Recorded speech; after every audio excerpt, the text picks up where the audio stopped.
If you are thinking about selling final expense or already selling final expense and you want a process and you want to understand a sales process to sell more final expense, I'm going to give you my 4-stage breakdown of my final expense sales presentation that has helped thousands of agents across the United States. So stick around.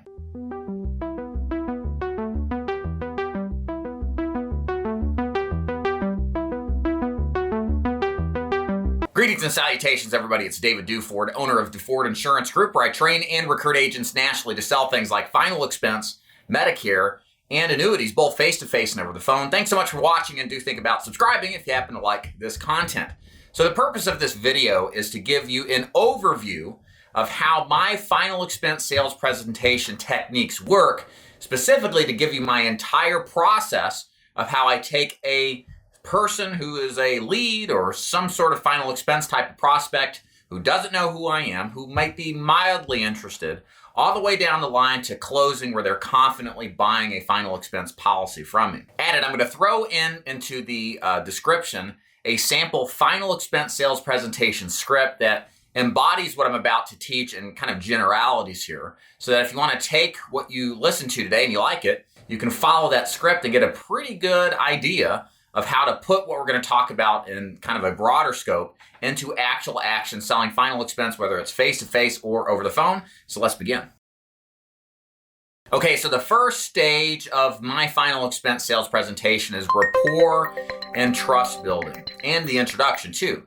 Now, it's important to understand that rapport building is the bedrock to any sales presentation. You see, people buy from people ultimately based on who they like and who they trust. And while an entire presentation is either adding more and more rapport or adding more and more trust throughout the presentation, the truth is you have to be intentional, especially as a beginner, to build both trust and rapport. So it's important to make sure that you ask questions that show the client that you're interested in them. Ask them about where they live in the country, how they feel about it, how long they've lived there, what it's like being retired, what it's like having grandkids, what were they retired from. There's a host of different questions that you've probably heard of. Those by themselves, by the way, are great just to ask those.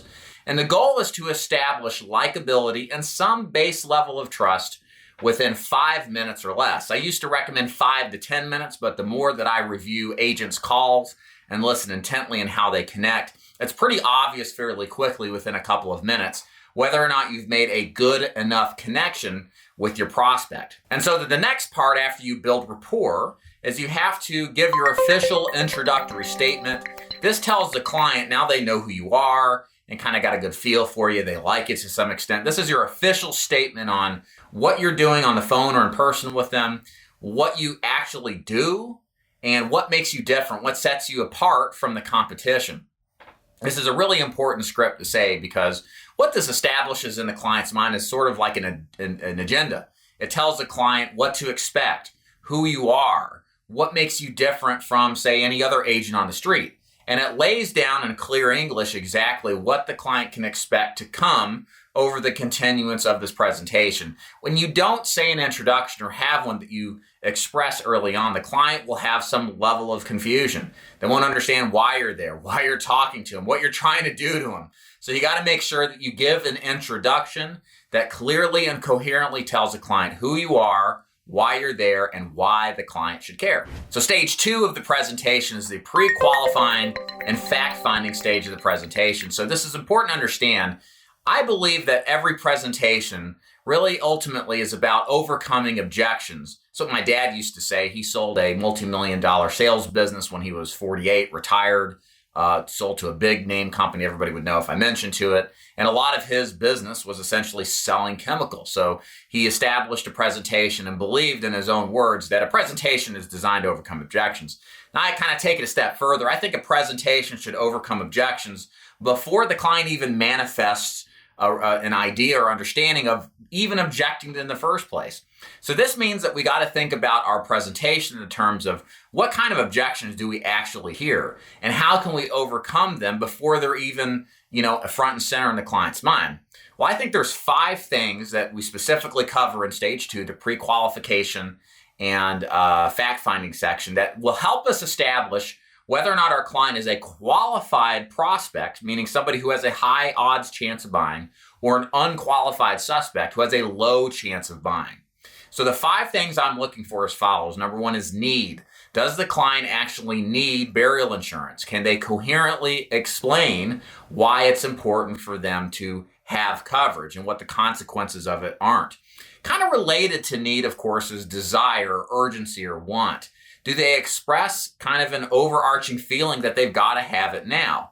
A lot of that is actually the job of the salesperson to ask pointed, open-ended questions to develop that urgency, to do what we call is backing the hearse up against the front porch, to not scare the client, but make them realize that they are mortal and death is coming, and they got to be prepared, because if they're not, it's going to be a huge travesty to their family.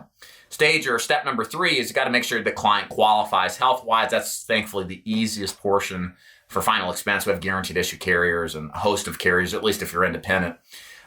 Condition or stage or point number 4 is you got to make sure that the client has an account to draft and will allow you to draft it, because not everybody wants drafts or has accounts even.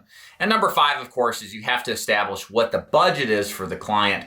So at least it's not a closing statement or a closing amount, but you want to know that the client can say yes to a budget range, and as opposed to going through an entire presentation and then not knowing that they're broke, right? Wasting a lot of time on people you can't convert. So here's an important thing I think that I try to imbue in my sales presentation for final expenses. I want you talking to prospects that are most likely to buy and having nothing to do with prospects who are most likely not going to buy. There's nothing worse in the world, I think, than wasting our valuable time. I mean, Warren Buffett, richest man in the universe, right? Or up there at least.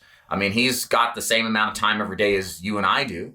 And all the money in the world can't buy, 5 days or much less 50 years back so he could live longer. So time is important. And we can expend a lot of emotional capital trying to chase prospects that just aren't going to buy, that have a low odds chance of buying.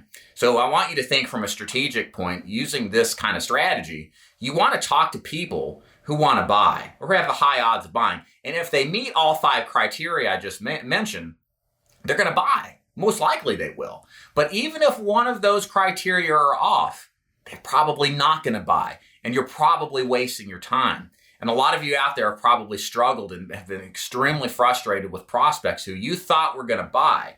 But if you think about it, were they even qualified to buy?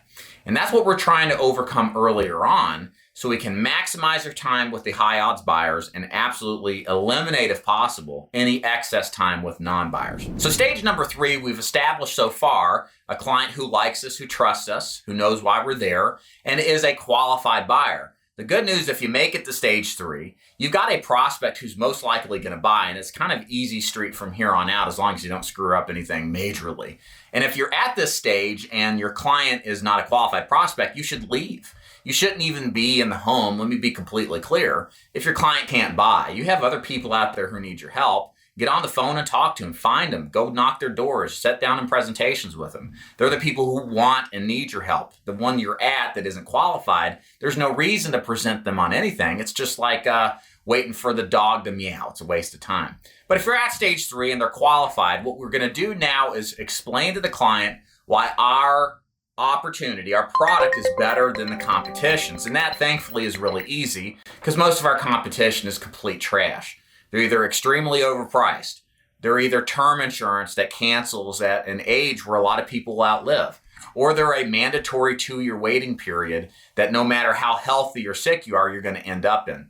So I take time to explain the most popular products that fit those kind of descriptions. I actually show the product material that these companies mail out and let them read the fine print. They're shocked at how terrible the policies are, which exacerbates why they should buy from me. It's one thing to just show them what you do, and they're going to either respond positively or negatively. But it's another thing to show how terrible the other options are, because it makes your product look that much better. There's kind of this, bigger gap of understanding of the difference, and the benefits seem seemingly higher when everything else is pretty terrible. So that's an important component of the presentation. We also tell stories of people who made the wrong decisions and bought those plans and how they lost money or how their beneficiaries suffered. So we try to picture in the client's eye, help them picture in their own mind why they shouldn't buy a certain plan. And this leads us down to a trial close where they agree that they need to buy from us and they tell us what their hot buttons are. So stage 4, the final stage, is where we close and handle any objections. Again, it gets easier after stage 3. It's no different in stage 4 if you're actually talking to a pre-qualified prospect. At this point, we just present to them the product we have in mind. We tell them why we're recommending them. I like to use a 3-option close, a good, better, and best close within the budget range that gave me. And my simple closing statement is just which one of these works best for you. And then I shut up and then let them tell me what they're going to buy. The cool thing is 90% of the time, if you've actually followed the script that we teach, you will end up with somebody who says, I want that one, let's get started. If you hear objections, we handle those objections and we go back to what they told us was the reason why they wanted to begin with. We remind them that life has no, guarantees. Tomorrow might be your last day. I've had clients die the next day after taking policies out with me. I've shared stories about people suddenly getting ill. I remind them they probably know people who fit the bill. And so that's why today is important to pick a policy out. And if something is too expensive, we just drop the coverage down. But we need the client to understand that delaying and being a world-class procrastinator, like a lot of our prospects, is not a thing anymore. And they need to take action today. Once I get done closing the deal, then we cool it down, talk about anything other than the policy I just sold them. I leave a brochure behind if I'm in the home or have them write some material down. And that's it. That's the end of the story. And that's how I sell final expense. This is a system I have used successfully personally since I first started in the system. I've taught in the business. I've taught thousands of agents just directly through my agency this very same system, as well as probably countless more thousands that have watched my past videos and learned kind of how I've done it.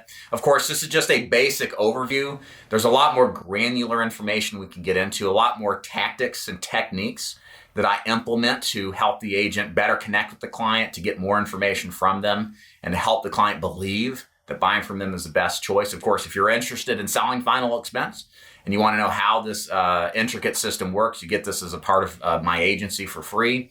And if you'd like to learn more about how that would work, you can simply click the links above or below. That'll be taken to my website where you can learn more. If you got any comments or questions about selling final expense, maybe some struggles you're running into, you can leave a comment below. Happy to help you out there. And thank you so much for watching. We'll see you next time. Thank you.